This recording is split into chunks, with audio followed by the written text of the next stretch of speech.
Hi you guys, it's Shell. I haven't made any videos for about a year. There's been a lot going on and it's been a very stressful year, not very good year to be honest. Oh, I don't know where to start actually. By the way, if I start to get a bit panicky in this video, it's because my partner James has gone out and I'm on my own. And recently I've had a bit of a bad episode. It's still a bit raw, so it's the first time I've been on my own since that episode, and the anxiety's starting to rise, but hey ho. Yeah, I've been away a lot. It's taken a long time actually to get my medication straightened out, but I'm finally on the correct combination of meds. As I said, had an episode, it was about a month ago. It was a delayed episode stemming from the death of my dad. That's been the biggest event really of the year. It's still very painful. My dad's called me one Saturday saying that he was quite sickly and I think he wanted me to possibly put his lottery on. I think that was the reason he called me. And then that night he called me saying he had double vision. His vision is literally, he said he was watching the football, then all of a sudden he realised there was far too many players on the pitch. And I suggested that he called here in the UK, he called what was NHS Direct. It's now the out of hours, the 111 service, which he did. He called them and he called me back, says, oh, they want to go to hospital. So my partner and my sister took him up to the hospital. And he was there for a couple of weeks. There was suspect he possibly had a mini stroke. His eye dropped, and that was at one stance thought it was a mini stroke. His eye had dropped and it was almost closed. And it was quite well, you know, the sickness eventually went. He had a pounding headache that eventually went to medication, and he was feeling all right. And well, he wasn't feeling all right. He had bad days and good days, but things didn't seem overly concerning. There was talk that we would possibly need to care for him at home at certain times of the day because unfortunately his mobility seemed to slow down a little bit. He needed a bit of help. He was stumbling around a bit, so we had to hold his hands and guide him. But he was still independent and everything like that. He was still himself, and he was okay for a couple of weeks, and then he made a rapid decline because every day I went to the hospital to see him, and then one day I went to see him. He was going to be moved to a main hospital. I'll tell you the reason in a minute, but on this day I went to see him. My sisters were there. Like I say, we've been to see him every day. Every day we were there. And he was sitting on his chair, rocking and humming. His eyes were closed. He wasn't communicating. He wasn't talking. He did sort of wake up when he needed the toilet, and we had to take him to the toilet, and he was still independent at that time, just needed help walking, and he had, you know, he had a line in his arm, and we were helping him just to push the drip around. But we were worried about this decline. We didn't quite know what was happening, and we thought, oh, was it another mini stroke? His eye dropped again, and was this just a very bad day? But he took us aside a couple of days before. We knew it wasn't just a bad day. They found lumps in his chest and they didn't know if he had lung cancer. And after a good cry, he says, oh, don't worry, I'm going to fight it, you know. We'll see what happens, and if the big man gets me, then he gets me. That was just my dad's attitude. He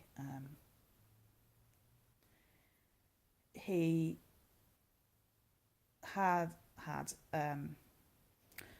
kind of a life and death experience before. He had a very bad crash in his younger years, and when he told us about the lumps, he was like, oh, the big man didn't get me then, he won't get me now, but if he does, it's all right, don't worry, and I'll just keep fighting, and if it beats me, it beats me. And it was so upbeat, and there was us all sobbing away, but he was just like, oh, get on with it, just stop crying.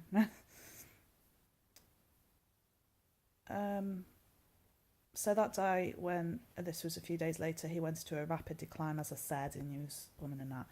We were waiting for a transfer to a specialist hospital with the cancer ward. They didn't know whether it was lung cancer or whether it was a type of lymphoma, and we all had a meeting, and we said that if it was lymphoma, there was a chance of treating it. If it was lung cancer, no. Problem was, my dad also had angina. His health wasn't very, very good anyway. And he went to the hospital late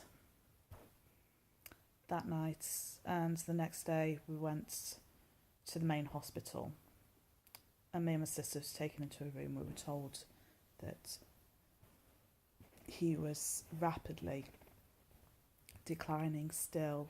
He wasn't communicating, he couldn't do anything for himself, and he was given hours, maybe a couple of days at most, and there was no possible form of treatment.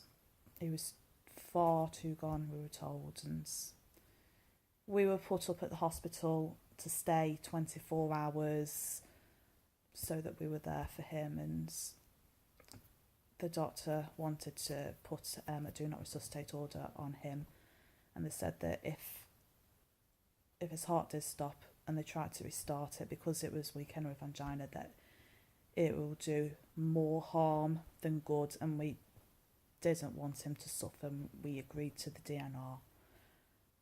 You don't want anyone to suffer in pain. We couldn't believe how quick everything was happening, to be honest. We thought it was a mini stroke, and then next thing is in a cancer hospital and unable to communicate. We couldn't believe it. The shock. My two sisters were crying, and I wasn't, and I had to pull up this wall. I think it was just shock. I just pulled up this wall and just carried on. We went to the room, and he was bedridden, and he was not communicating.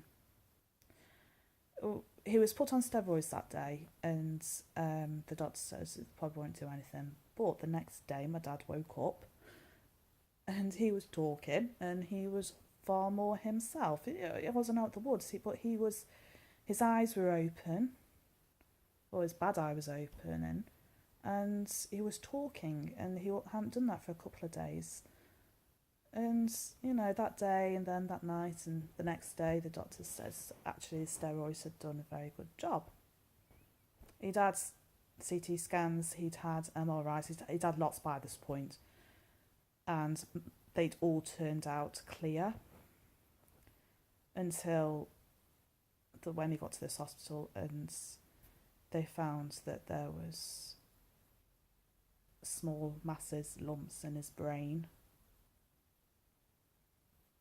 And he was in that hospital for 4 weeks, and during that time he had to have all these tests, all these MRIs, CTs, colonoscopies, blood tests every flipping day. His arms were purple, his veins, they dropped. It was in agony when they took any blood.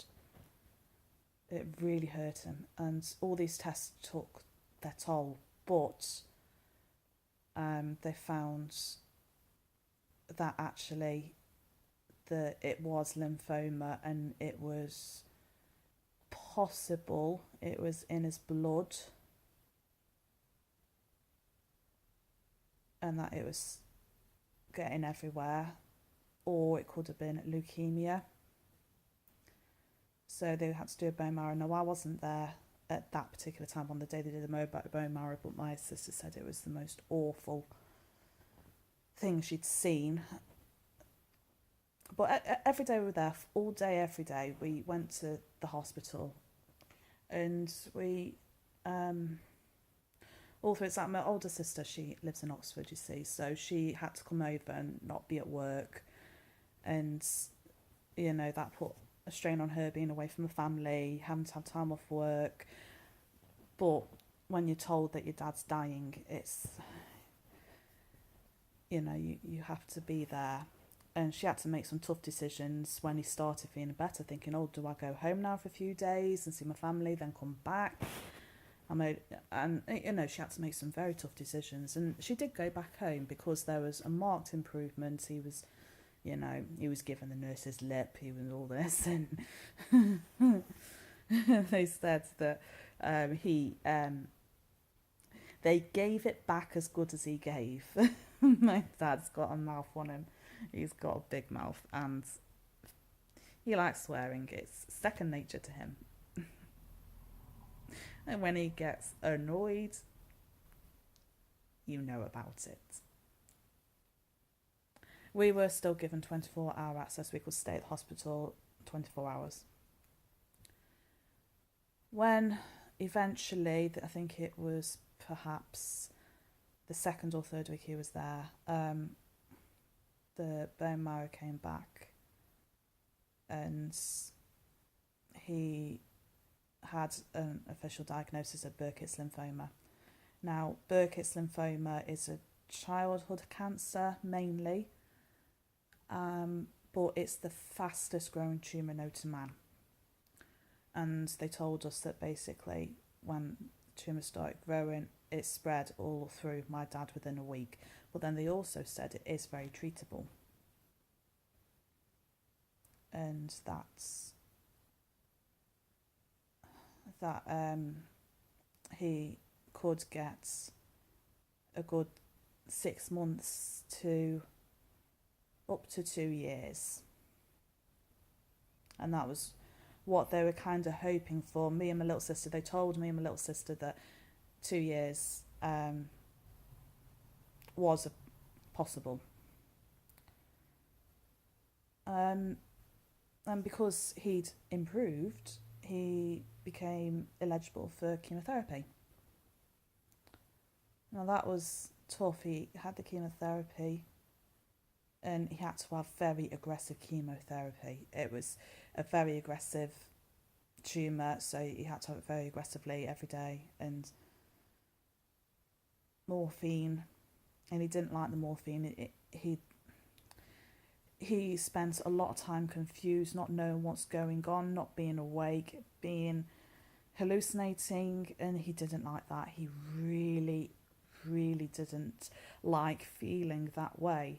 And he said he'd rather not take the morphine and be in pain and know exactly what's going on than be pain-free and not know what day it is and what's going on and what year it is. And the hospital, with it being cancer centre, they were very good. The nurses were really good, and they were prepping us for all sorts of things and telling us what would happen, all the side effects, and they were reassuring if there was something we didn't understand. They were always there. I mean, my dad's bed was literally next to the reception desk, so he was right next to them.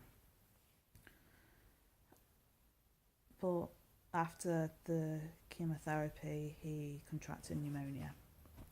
His immunity was far too low. There was two very painful moments for me.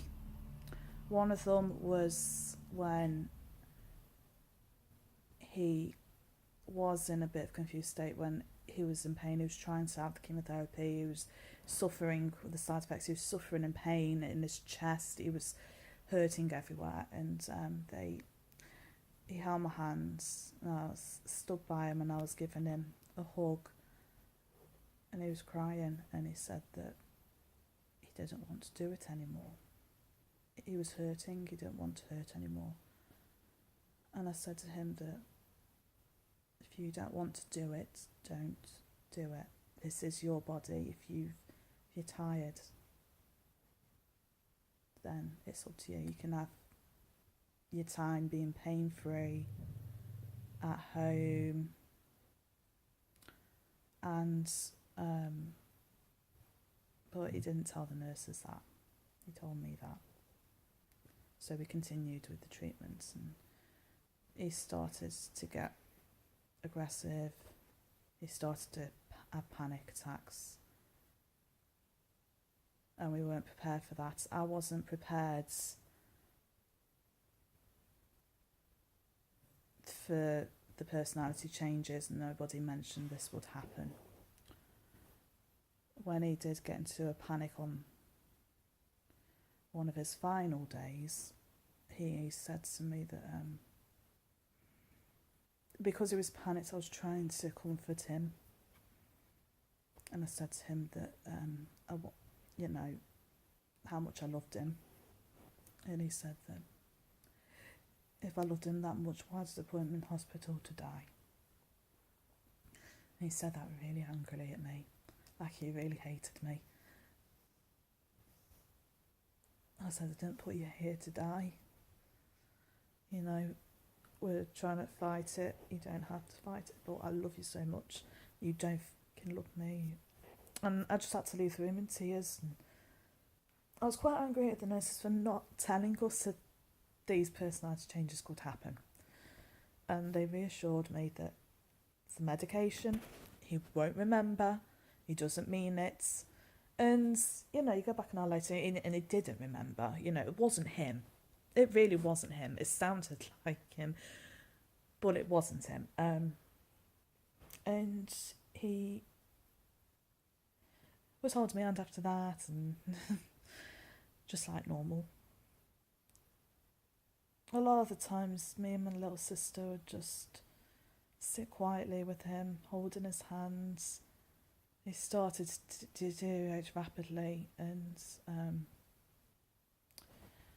we just sat quiet with him, just holding his hand. That was all we needed to do.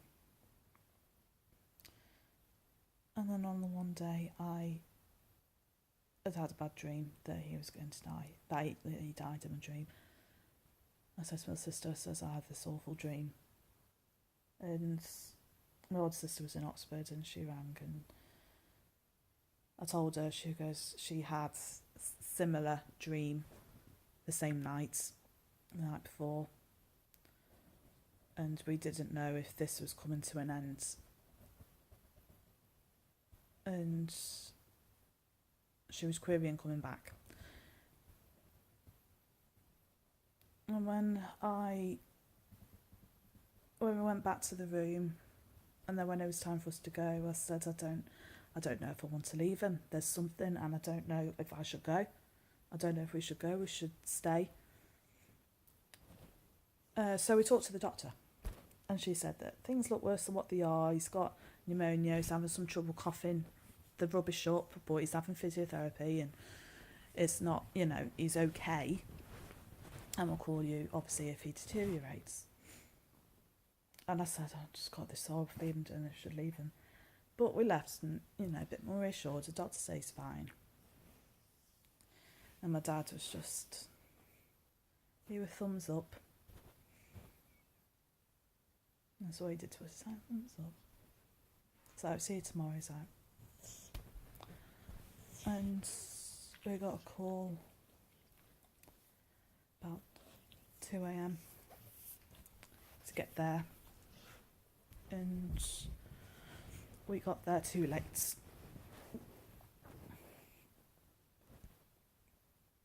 No, we didn't get there too late, actually. Why should I lie? No, we didn't get there too late. The hospital didn't call us when he deteriorated. They called us after he died, and then they told us that he was still alive. And to get there, he'd already died. They didn't call us when he deteriorated. Maybe that was my dad, because the thing is with my dad, he's